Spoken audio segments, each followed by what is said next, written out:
Yung subaanan, yung galing ka sa baba ng ilog, papunta ka sa itaas, subaanan. Pero ang ibig sabihin ng subaanan, yung pagsilang ng araw. Himo, malangkit yun. Binabad ng isang araw at isang gabi sa tubig. Ibabad naman siya sa gata. Ito. Kapag nag-prepare ng pagkain, bawal na kasi mangot.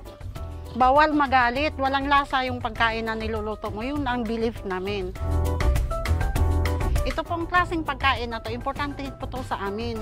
Kasi lahat ng rituals na gagawin namin, pati po sa kasal, kailangan meron nito. Lalo na po sa baklog. Hindi pwedeng merong baklog na wala nito. Ang simbolo ng malangkit sa amin ay yung connectivity sa isa't isa. Hindi pwedeng mawawala talaga. Lalyag namin dahos bantong namin, mapalutoan namin, amorigan namin.